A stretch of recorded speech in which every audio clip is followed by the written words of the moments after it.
Nós chegamos na exposição da carta, nos versículos 9 até 15. Nós vamos terminar o capítulo hoje, se Deus permitir.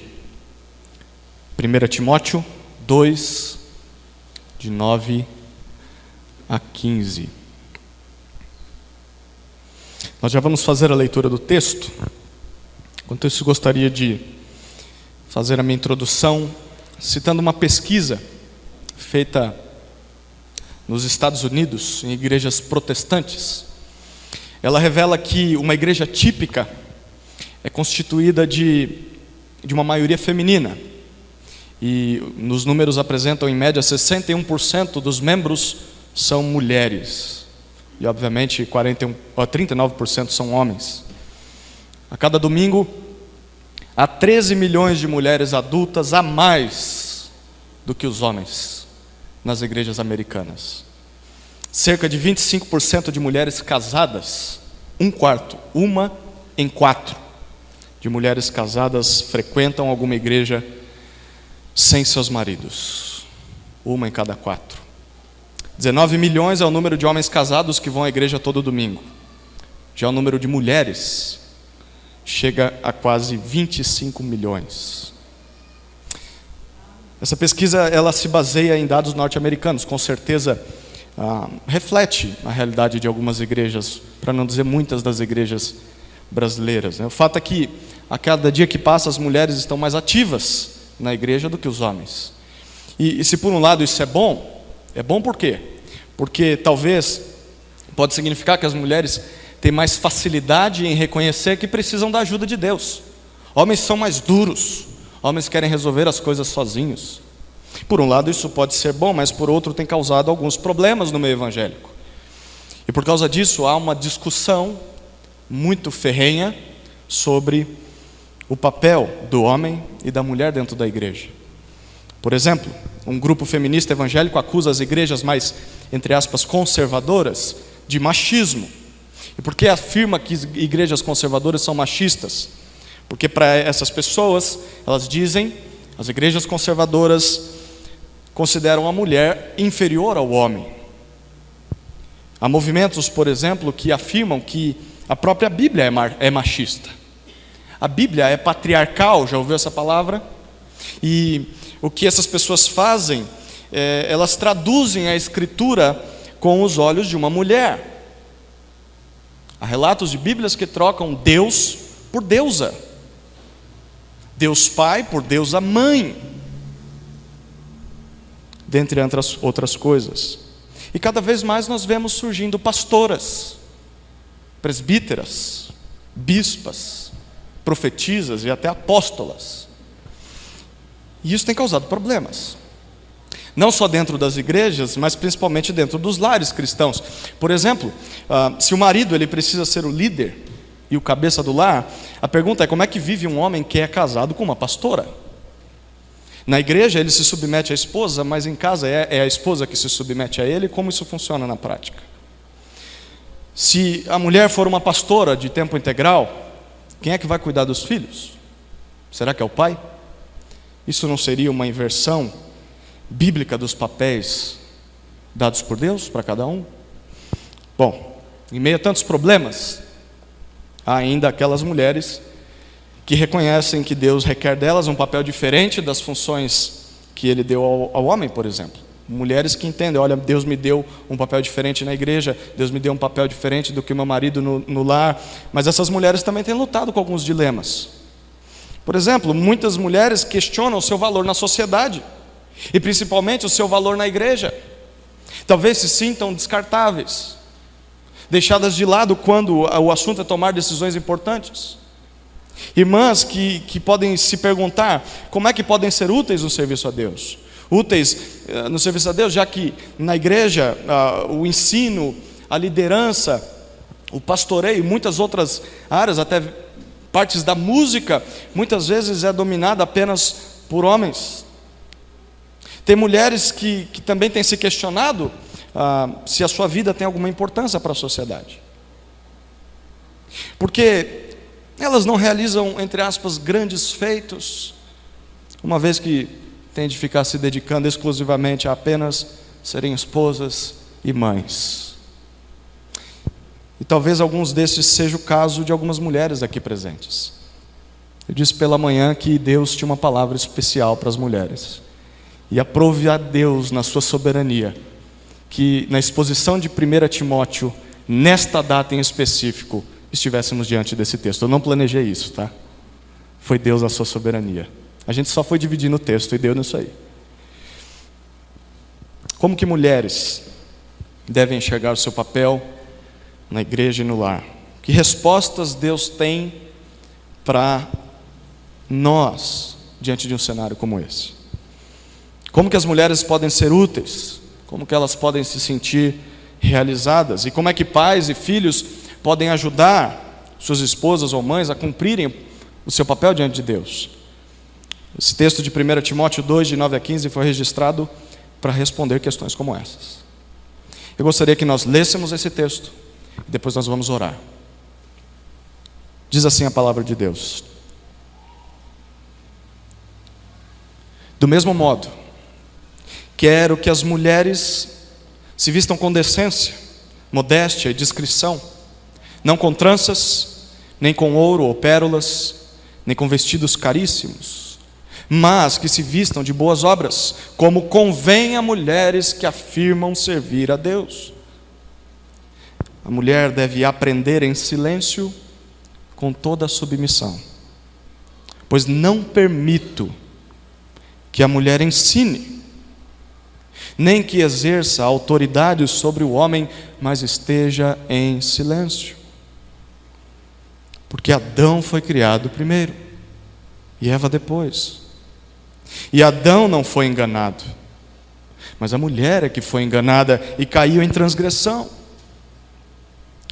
Todavia, ela será salva dando à luz filhos, desde que permaneça com domínio próprio na fé, no amor e na santificação. Vamos orar.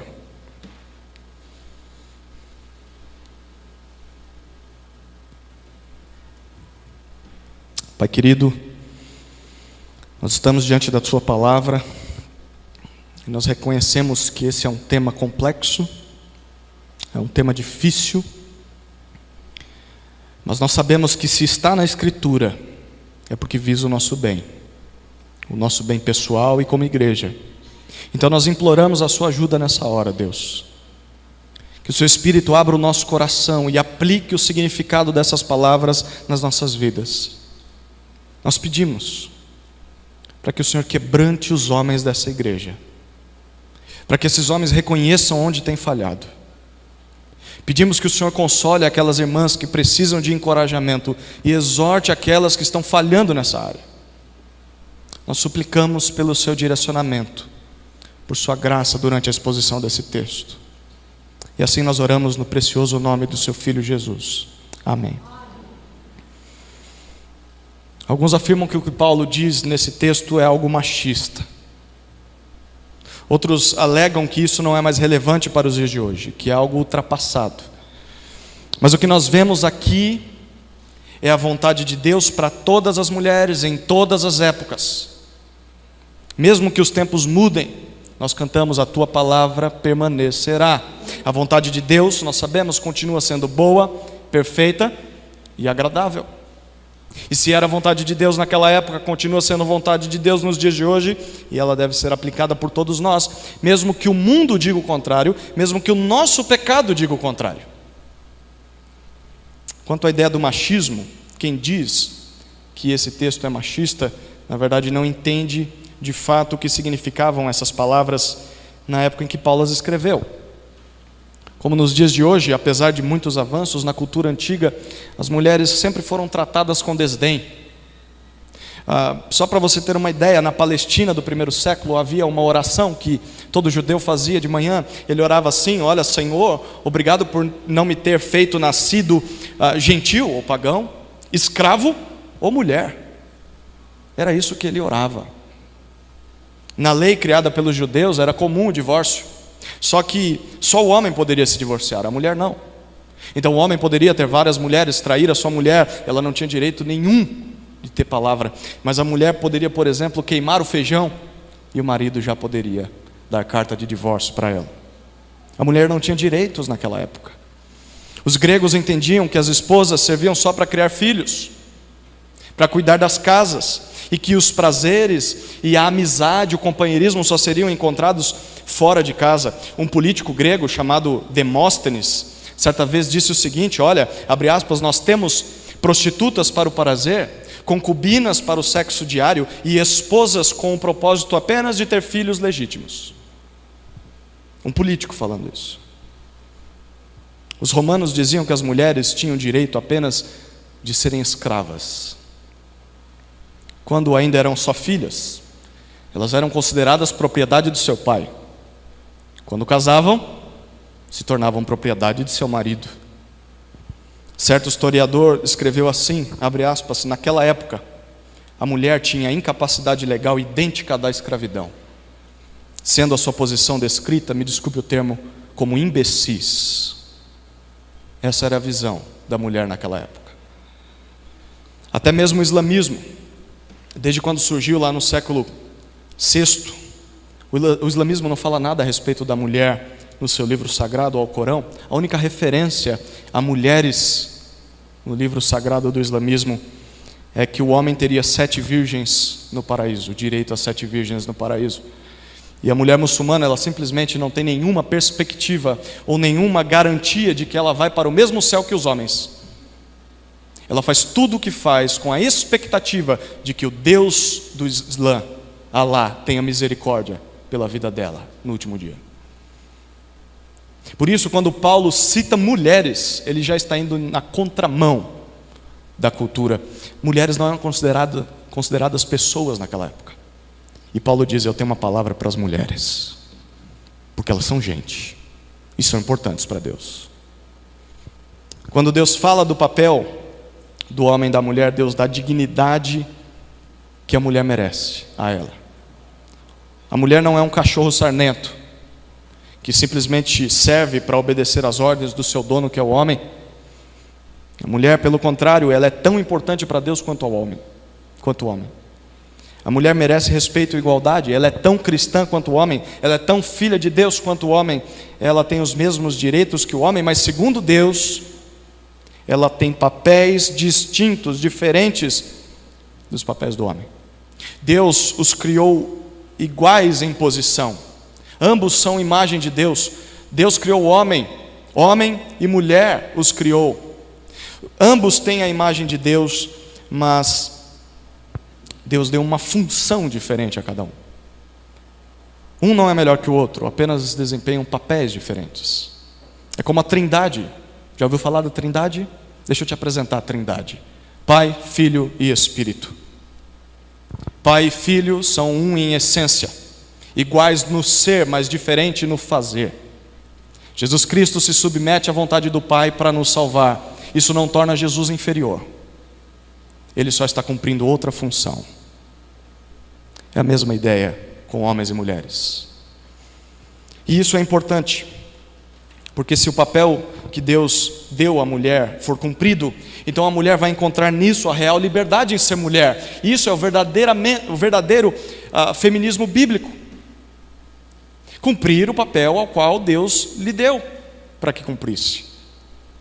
Então a verdadeira autodescoberta, a verdadeira autorrealização da mulher não vem de um esforço por imitar o homem, por se igualar ao homem, mas vem num esforço de cumprir o papel que Deus a deu. Ou seja, é cumprindo a sua missão de mulher que a mulher se sentirá realizada, feliz. E que missão é essa? Esse texto responde.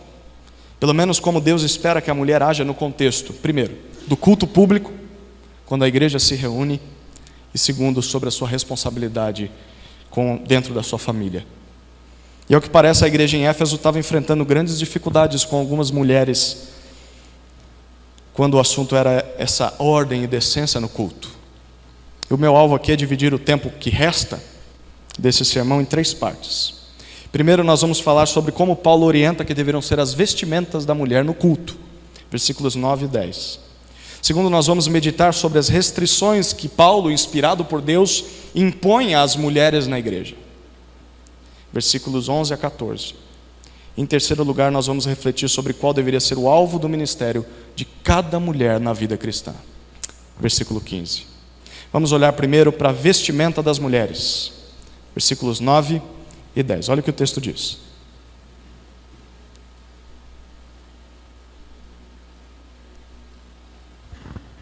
Do mesmo modo que as mulheres se vistam com decência, modéstia e discrição, não com tranças, nem com ouro ou pérolas, nem com vestidos caríssimos, mas que se vistam de boas obras, como convém a mulheres que afirmam servir a Deus. Como deveria ser a vestimenta das mulheres? Você percebe no versículo 9 que Paulo começa com a expressão do mesmo modo, ou semelhantemente, da mesma forma. Isso liga o que Paulo vai dizer daqui para frente com aquilo que ele disse até agora. E o que Paulo disse até agora, nós estudamos semana passada. Versículos 1 a 8, Paulo disse que a primeira coisa que deveria ser considerada quando o assunto é a igreja, é que os efésios valorizassem as orações no culto. E versículos 1 a 8 ele diz: vocês não devem só orar por pessoas que vocês amam, mas vocês devem orar também por inimigos, devem orar por malfeitores, especialmente aqueles que são autoridades na sua vida. E ele termina no versículo 8 dizendo que os homens da igreja deveriam conduzir essas orações em santidade, sem raiva, sem brigas. E por isso, a partir do versículo 9, agora Paulo vai se dirigir às mulheres. Se por um lado os homens na igreja devem liderar orações puras e orações até mesmo por pessoas difíceis de amar, as mulheres também têm um papel específico. E esse papel é descrito daqui em diante. Então primeiro Paulo fala sobre como elas devem se vestir ou se ataviar. Em outras palavras, como as mulheres devem se embelezar antes de participar dos cultos na igreja. Mulheres às vezes passam mais de 10 minutos se arrumando para vir para o culto. Como deveria ser esse preparo? Paulo diz, e ele apresenta 3 maneiras corretas de se fazer isso. Primeira maneira, versículo 9, com decência. Deveria ser um vestuário virtuoso, honroso. Esse tipo de roupa envolve, ele diz, modéstia, pudor, respeito pelos outros e também discrição, um bom senso, autocontrole. As mulheres deveriam escolher peças de roupas que não marcassem seus corpos, que não chamassem a atenção de homens. Não deveriam ser roupas sensuais, roupas indecentes. Se vistam com decência. Segunda maneira, se vistam sem ostentação. Olha o final do verso 9, uma roupa decente envolve não usar tranças, ouro, pérolas ou vestidos caríssimos. Quem é que veio de trança aqui hoje? Bom, esses aqui eram apetrechos usados por mulheres ricas da época. Mulheres ricas que aproveitavam as aparições públicas para ostentar o seu alto status social. Então não é que Paulo está dizendo, olha, mulheres nunca deveriam usar tranças, mulheres nunca deveriam usar ouro, enfim. Ele está dizendo essas coisas não são proibidas por Deus, mas naquele contexto em Éfeso, essas coisas eram usadas por pessoas que gostavam de se aparecer. Mulheres que estavam ferindo outras mulheres mais pobres e causando inveja dentro da igreja por causa da sua aparência. O perigo não é o uso dessas coisas, mas é o abuso delas. Paulo condena o excesso e condena a motivação por trás do uso desses itens. Ele quer remodelar os valores daquelas irmãs. Segunda maneira, sem ostentação. Terceira maneira, versículo 10, com boas obras.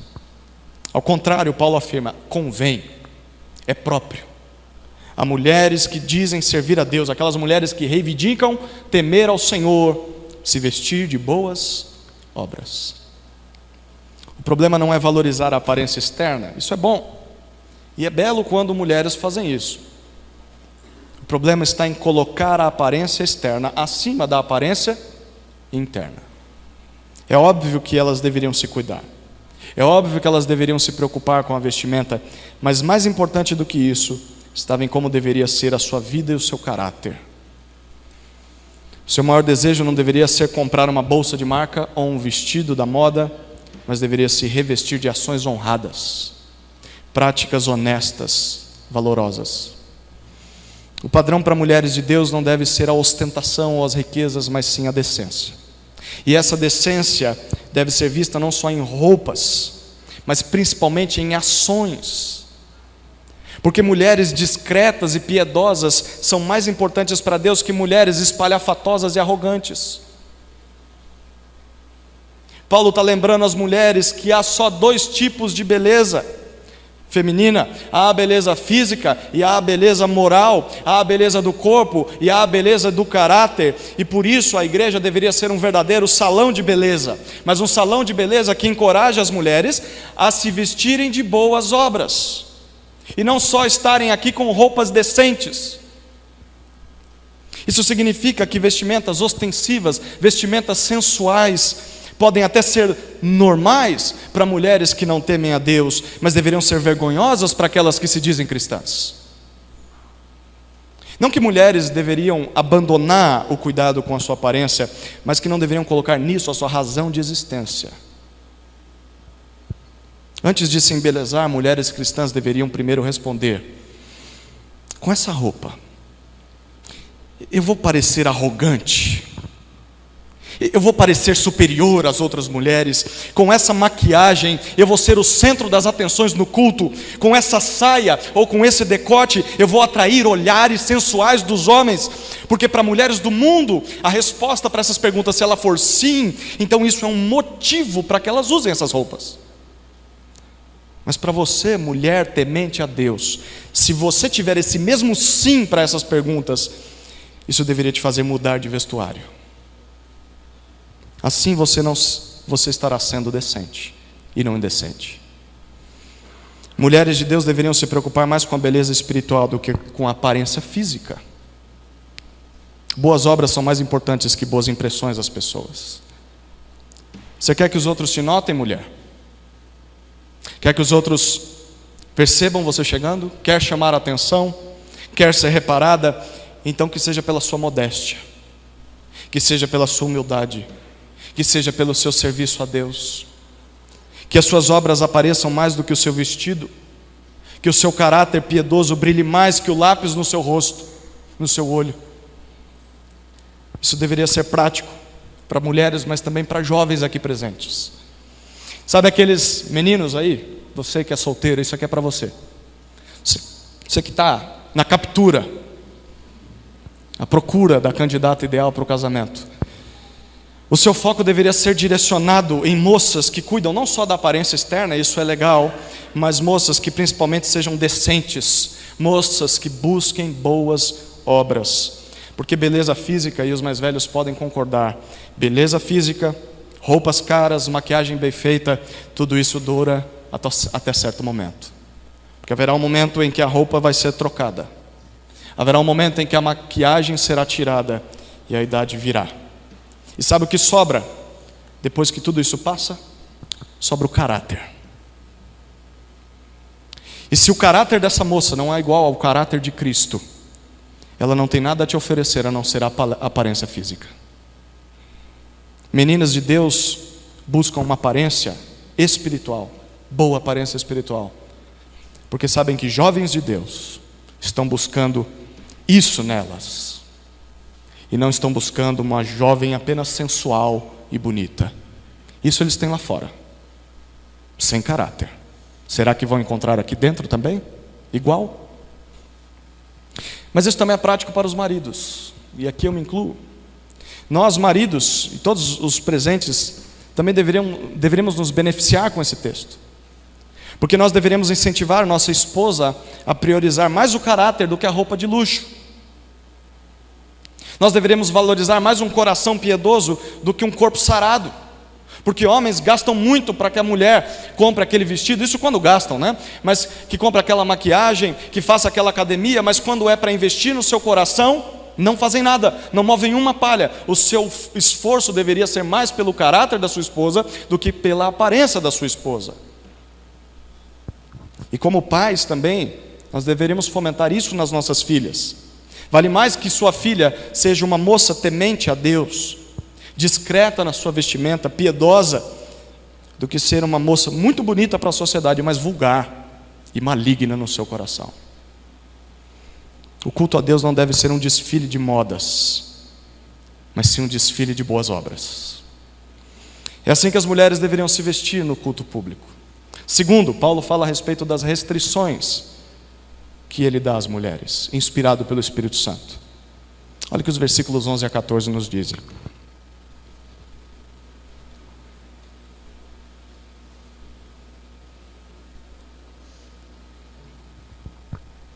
A mulher deve aprender em silêncio, com toda submissão. Pois não permito que a mulher ensine, nem que exerça autoridade sobre o homem, mas esteja em silêncio. Porque Adão foi criado primeiro e depois Eva. E Adão não foi enganado, mas a mulher é que foi enganada e caiu em transgressão. Quais são as restrições das mulheres? Nesse trecho muito difícil de ler, mas necessário de se aceitar, porque é a palavra de Deus, Paulo lista 3 áreas no culto público em que a mulher não deve ultrapassar os limites que Deus colocou. E depois oferece 2 razões para elas. Primeira área, o aprendizado. Versículo 11. Paulo diz que a mulher deve aprender em silêncio. O termo silêncio, usado aqui, traz uma ideia muito pesada no português. Porque, na verdade, ele é a tradução de um termo grego que traz mais a ideia de algo feito de maneira calma, de maneira tranquila. Para você ter uma ideia, o Samuel pregou uma palavra, a mesma palavra na semana passada, em 1 Timóteo 2,2, quando Paulo usa essa mesma palavra em silêncio para se referir, no versículo 2 desse mesmo capítulo, para orações, ou melhor, para uma vida que seria serena ou mansa. Então, quando Paulo diz, olha, a mulher deve ficar em silêncio, ele está dizendo, não fique de boca fechada, mulher. Mas ele está dizendo, olha, de maneira serena. Aprenda de maneira sem perturbações, de maneira mansa. Ao que parece, as mulheres em Éfeso estavam abusando da liberdade que tinham encontrado em Cristo para tumultuar os cultos com interrupções. Então o que elas faziam? Enquanto o pastor ou o pregador estava pregando, elas se levantavam e questionavam em voz alta o que era ensinado, dizendo, quem é que disse que é assim? Eu duvido, eu vou provar que é o contrário, você não tem autoridade para dizer isso. Era isso que elas faziam no culto em Éfeso. E tudo indica que os maridos estavam ali sentados do lado e não faziam nada. Esse tipo de atitude colocava os líderes em situações constrangedoras, imaginem, né? E por isso Paulo explica no versículo 11, que aprender em silêncio é o mesmo que aprender com toda submissão. Isso sugere que haviam mulheres que não se sujeitavam ao ensino de seus líderes. Para elas, aquele homem que foi escolhido por Deus para anunciar a palavra de Deus a elas, aquele homem estava errado o tempo todo, e elas é que tinham o direito de ditar as regras. Mas Paulo exorta mulheres e ordena que se coloquem voluntariamente debaixo da autoridade do ensino da palavra de Deus. Deus tem a razão na igreja. Não são as mulheres que têm razão na igreja, não são os homens que têm razão na igreja, não são os jovens que têm razão na igreja, não são os mais velhos que têm razão na igreja. Deus tem razão na igreja, a palavra de Deus tem razão na igreja. E é isso que Paulo estava dizendo para aquela turma. Primeira área no aprendizado. A segunda área que Deus restringe a mulher é no ensino. Versículo 12. Paulo usa um negativo muito forte aqui, que poderia ser lido como um definitivamente não. Não permito que a mulher ensine. Apesar de tanta confusão criada por esse texto aqui, a intenção dela é muito clara. Deus não consente com mulheres que instruem a toda a igreja reunida em um culto público. É isso que Paulo está afirmando aqui. Deus não consente. Note bem, isso aqui não significa que mulheres não possam ler a palavra. Não significa que mulheres não possam falar com seus irmãos sobre a palavra, até mesmo com outros homens, até mesmo com o seu pastor, até mesmo com o seu marido em casa. Não significa que mulheres não possam cantar louvores a Deus, não possam orar em público, não possam encorajar e exortar uns aos outros, porque em outras passagens o próprio apóstolo Paulo mostra que ensinar é um direito, mas também é um dever das mulheres. Por exemplo, em Tito capítulo 2, versículos 3 a 5, Paulo ordena que as mulheres mais velhas ensinem as mulheres mais novas a serem mulheres de Deus. Em 2 Timóteo 3,15, Paulo falando sobre a mãe e a avó de Timóteo, e ele diz: olha, eu sei muito bem que elas te ensinaram a palavra de Deus desde a sua infância, desde que você era um bebê. Então Paulo não está dizendo: olha, mulher não deve falar sobre a palavra de Deus em momento nenhum, em contexto nenhum. Não é isso que Paulo está dizendo. Há espaço para que as mulheres façam isso, mas é uma proibição. Claramente é uma proibição. E essa proibição está ligada com a terceira área de restrições que Paulo dá às mulheres na igreja. Final do versículo 12, é a liderança. Esse ensino do qual Paulo está se referindo também está ligado, ele diz no versículo 12, a autoridade sobre o homem. Não permito que a mulher exerça a autoridade de homem sobre o homem. A ideia é de que as mulheres na igreja, elas não devem governar os homens, elas não devem dar ordens ou controlar os homens como marionetes. Perceba, essa é uma orientação para a igreja, mas reflete uma verdade importante. Deus deseja que a liderança no lar, que a liderança na igreja, que a liderança na sociedade seja do homem. Por isso Deus colocou o homem como cabeça da mulher. Isso significa não só que o homem é líder, mas significa que o homem é responsável pela mulher. E ao que tudo indica, os falsos mestres em Éfeso estavam destruindo essa visão. E eles estavam incentivando as mulheres a tomarem a frente nos seus lares, a tomarem a frente na igreja. Eles deram o púlpito para essas mulheres, e eles orientaram essas mulheres a mandar nos seus maridos, mandar no pastor, mandar na liderança. Por isso Paulo diz no versículo 12, o finalzinho dele, que ao invés de assumir esse papel, as mulheres deveriam estar em silêncio. A mesma palavra que ele usou no versículo 11, sem perturbação. Em outras palavras, Paulo está dizendo: mulheres, queridas irmãs, não saiam do papel que Deus lhes deu. Não tomem o lugar de seus maridos. Não usurpem o lugar de seus pastores. Não queiram pregar na igreja. Ensinem sim, mas ensinem para outras mulheres, ensinem para crianças, mas não assumam uma função pastoral, função esta que Deus não lhes deu. E por que, Paulo? Versículos 13 e 14, ele apresenta as duas razões. Primeira razão, versículo 13: por causa da ordem da criação. O argumento de Paulo não é um argumento cultural, como alguns afirmam. Isso era só para aquela época. Hoje as coisas mudaram. Não é um argumento sociológico. Sabe por quê? Não é um argumento baseado em filosofias da época de Paulo, ou em coisas que estavam na cabeça do Paulo machista, porque o que ele apresenta para nós é um argumento baseado na Escritura, em uma época muito antes do pecado entrar no mundo. Qual é a primeira referência, a primeira razão de Paulo? Por que a mulher não deve assumir o papel do homem na igreja, o papel do homem na sociedade? Primeira razão, porque Adão foi criado primeiro e Eva depois. Antes de criar a mulher, Deus criou o homem. Deus fez a mulher para ser uma auxiliadora idônea, ideal para o homem.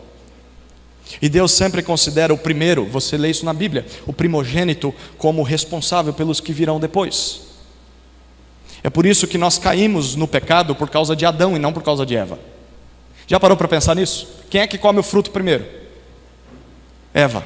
E por que Romanos 5 não diz: olha, por causa do pecado de uma mulher todos nós caímos? Mas ele diz: por causa do pecado de um homem, o pecado de Adão, todos nós caímos. Por que a Bíblia diz isso? Porque Adão representava Eva. Adão nos representava. Ele é o responsável pelas ações da sua esposa, o responsável pelas ações dos seus, por todos os seus descendentes. O que ele faz interfere em todos os seus descendentes. Mas segundo Paulo, então, o homem é naturalmente responsável pela mulher. Ele é o cabeça da mulher e a mulher é a auxiliadora do cabeça. Aprove a Deus criar o mundo dessa forma. O que nós lemos foi Gênesis 1. Segunda razão, versículo 14. Se o primeiro é por causa da ordem da criação, o segundo é por causa da queda ao pecado. Versículo 14, Paulo diz que Adão não foi enganado, mas sim a mulher, e por isso ela caiu em transgressão. Todos nós lembramos dessa cena, né? Em que a serpente vem até a mulher, lá no Éden, e ela convence Eva a desobedecer a Deus. Ela convence Eva de que Deus foi injusto, de que Deus foi mau ao proibir o fruto a eles, um dos frutos. Deus liberou todos, menos aquele. Ela diz: Deus é mau porque Ele não te deu esse.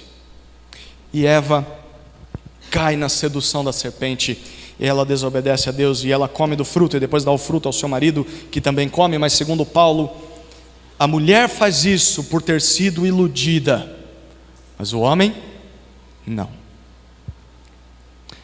O homem sabia o que estava acontecendo, mas a mulher havia sido ludibriada pelo inimigo. E sabe o que isso significa? Alguns vão dizer: significa que a mulher é mais fácil de ser enganada que o homem. A mulher é tolinha, bobinha, todo mundo engana a mulher. Não é isso que Paulo está dizendo. O que Paulo quer mostrar aqui é que quando o homem se omite de ser o líder e a mulher assume o controle que ele não está assumindo, as coisas vão de mal a pior. Quando o homem se omite e a mulher toma a frente, as coisas vão de mal a pior, porque ambos saem do papel que Deus lhes deu. Quando o homem deixa a mulher exercer a autoridade que é dele, nós podemos esperar catástrofe. Não há nada de saudável em permitir que isso aconteça. Basta você olhar para a condição do mundo em que nós vivemos. O pecado causou tanto estrago. E sabe por que você vive num mundo cheio de sofrimento, amargura, rancor, dor, luta, morte? Porque um dia, uma mulher tomou a frente do seu marido e o seu marido permitiu. É por isso que você vive no mundo caído que nós estamos. É por isso que a nossa sociedade está em ruínas. É só você olhar para o redor, olhar para muitos lares, muitas igrejas. Esse cenário de lares que são assim, de igrejas que são assim, não são nada mais do que encenações da queda. O que esses lares, o que essas igrejas estão fazendo? Vamos replicar a queda, vamos fazer o que Adão e Eva fizeram. A mulher toma a frente, o homem se omite. E aqui nós estamos representando o pior evento da história da humanidade.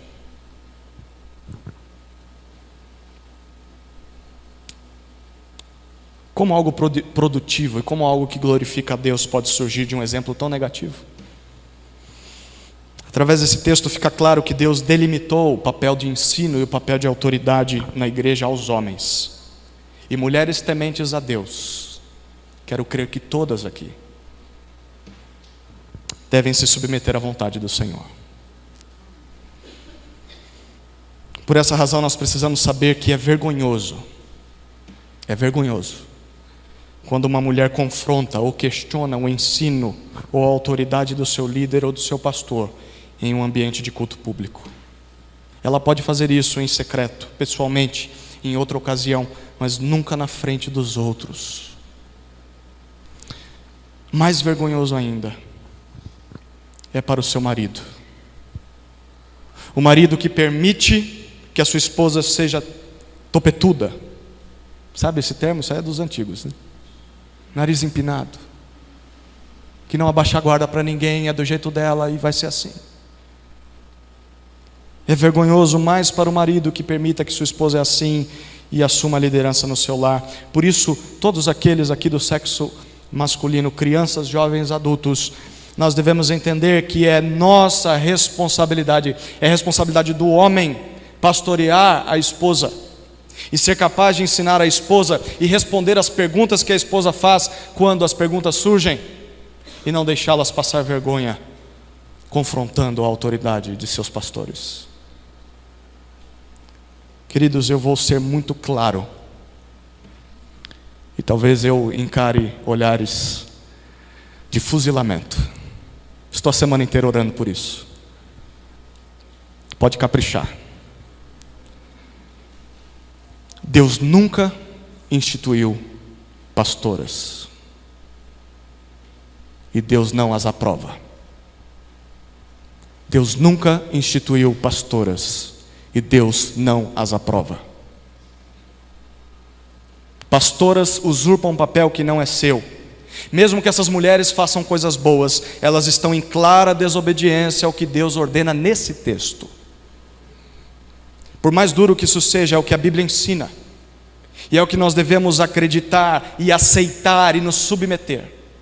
Certa vez um pastor muito piedoso, ao ensinar um texto como esse na sua igreja, uma das mulheres se levantou e justamente fez o que o texto diz para não fazer. E ela disse: mas eu conheço uma pastora que é uma bênção, alcançou milhares para Cristo, prega muito melhor que você, pastor. E ele disse: eu também concordo e conheço muitas pastoras melhores do que eu, mas a igreja não funciona do jeito que eu quero, mas é do jeito que Deus quer, e por isso eu me submeto a Deus. Mas se mulheres não podem liderar os seus lares, não podem liderar a igreja, não podem liderar e nem ensinar no lugar de seus pastores, o que as mulheres podem fazer então? Terceiro ponto, o ministério das mulheres, versículo 15. Olha o que Paulo diz no verso 15.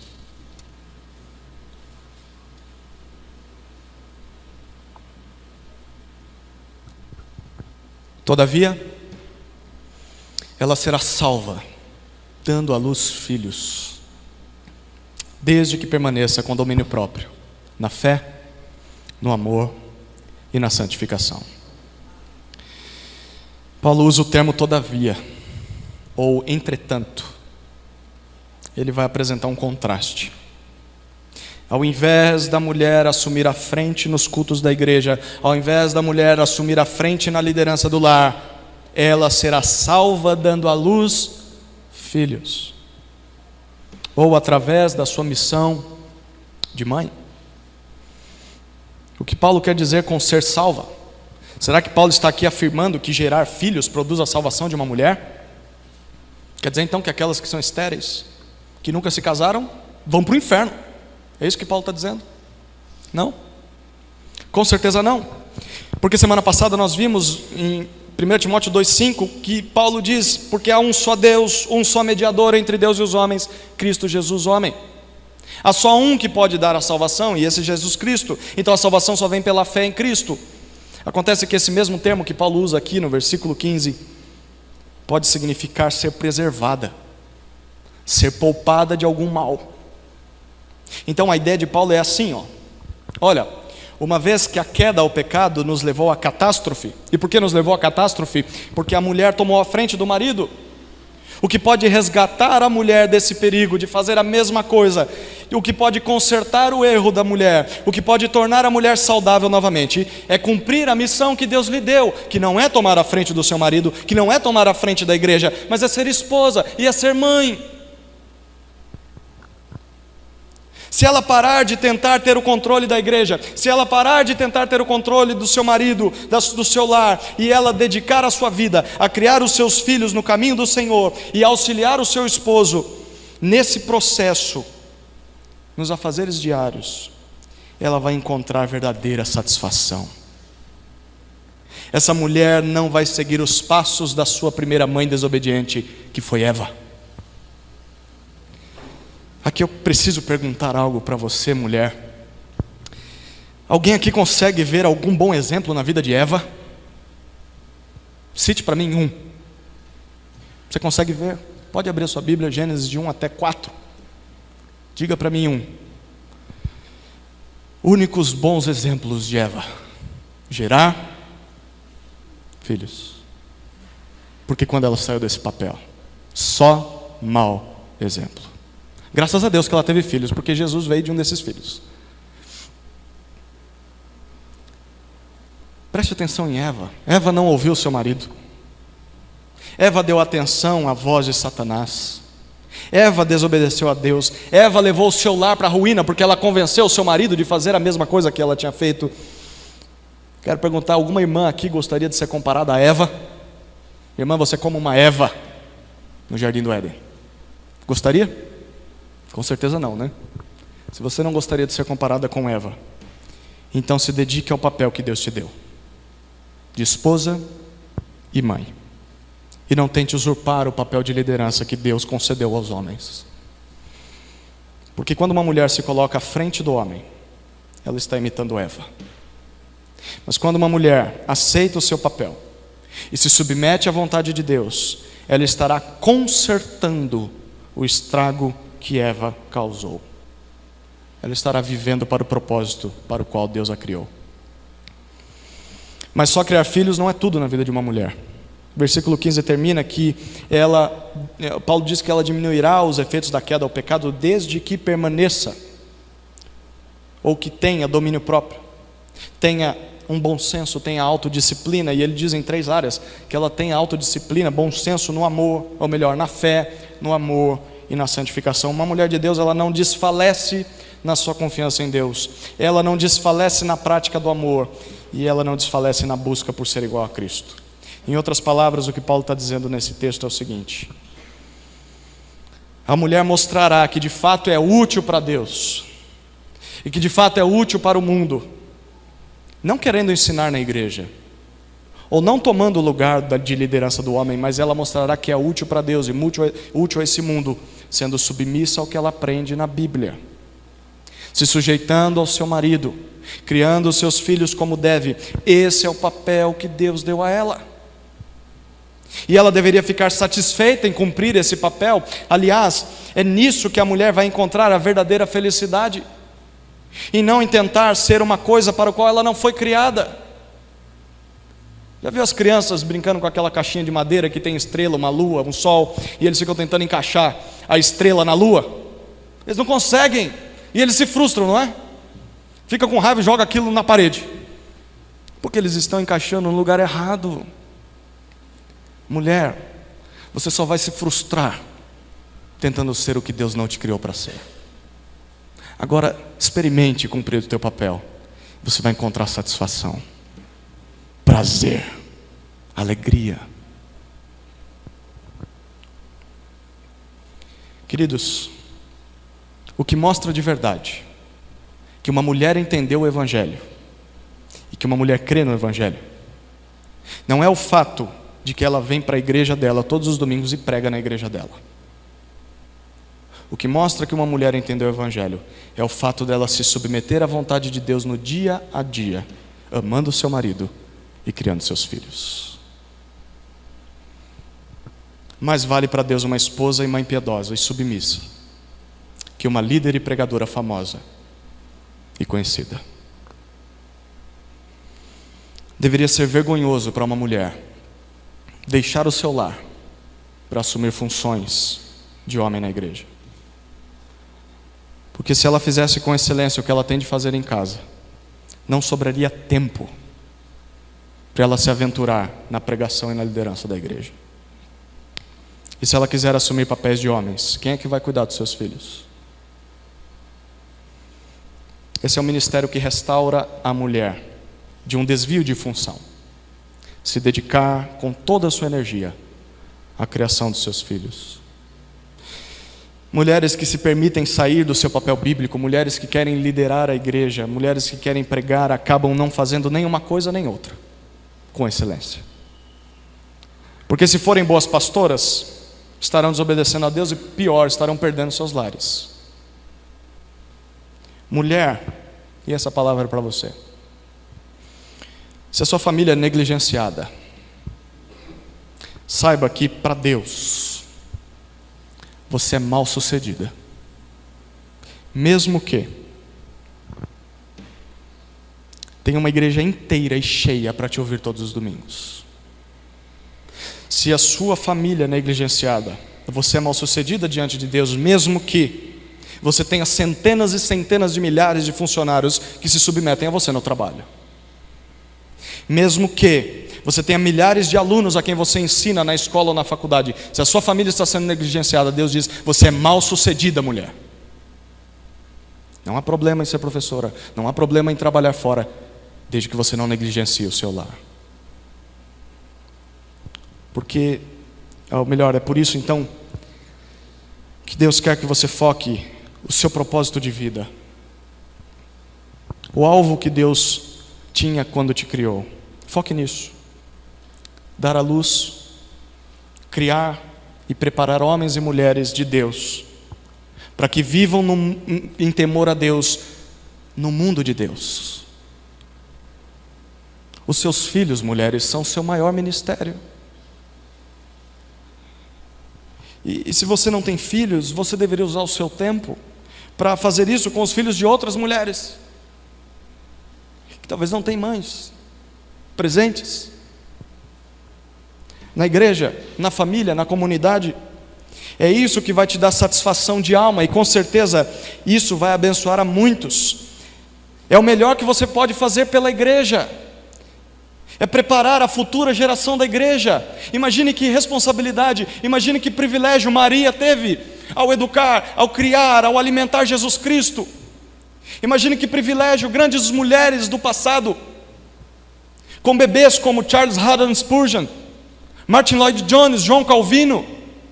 Se não fossem suas mães, Agostinho de Hipona e tantos outros, se não fossem suas mães fazerem seu papel, esses homens não seriam quem foram.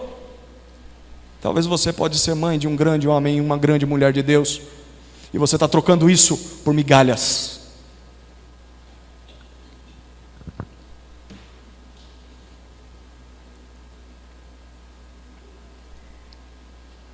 E nós homens, nós filhos, maridos, nós devemos fazer tudo o que estiver ao nosso alcance para ajudar essas mulheres a cumprirem o seu papel. Mesmo que isso signifique dividir as tarefas da casa, porque a sua mulher não está dando conta das crianças. Mesmo que isso signifique você, principalmente, assumir a liderança do lar. Porque uma mulher que vê líderes piedosos, líderes fiéis à palavra na igreja, e uma mulher que tem um marido presente, um marido que é um líder amoroso em casa, essa mulher nunca desejará usurpar essas funções que esse texto apresenta. E por quê? Porque essa mulher vai ter prazer em cumprir o que Deus espera dela. E então isso depende muito de nós maridos, e nós precisamos fazer a nossa parte. Em vez de lutarem para se aparecer e mandar na igreja, as mulheres deveriam cuidar do lar e ter filhos para a glória de Deus. As mulheres piedosas precisam entender que tem uma congregação inteira dentro de casa. Essa congregação precisa desesperadamente do seu ensino, precisa desesperadamente do seu serviço, do seu exemplo, da sua atenção. Por isso então, mães, olhem para os seus filhos e deem atenção aos seus filhos antes de querer fazer alguma coisa aqui dentro da igreja. Em parte nenhuma das escrituras, queridos,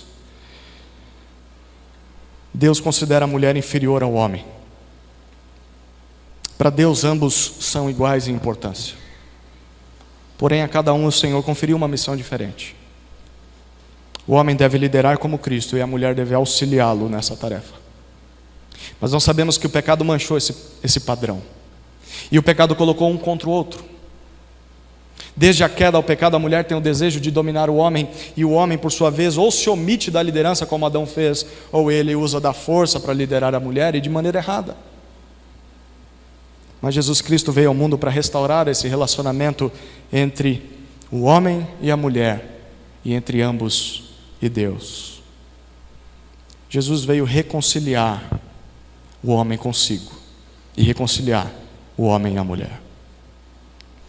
Por isso a igreja serve como uma ilustração do que é que Cristo pode fazer em uma família. Quando pessoas entrassem nessa igreja aqui, sabe o que elas deveriam ver? Elas deveriam ver homens transformados por Cristo, liderando os seus lares em amor. E deveriam ver mulheres transformadas por Cristo, sendo submissas a seus maridos e criando seus filhos para Deus. Porque quando a família sai do seu papel dentro do lar, o primeiro resultado que isso afeta, o primeiro resultado disso vai ser uma desestruturação na igreja. Quando os lares ruem, a igreja rui. E quando isso acontece, nós mostramos para esse mundo com claras cores e letras garrafais: Cristo não é capaz de mudar as pessoas. O que vocês encontram aqui nada mais é do que o que encontram lá fora, só com o nome de cristianismo. Mas quando o mundo olha para homem e mulher cumprindo sua missão no lar e na igreja, quem passa a aparecer agora não é o homem, mas é Cristo.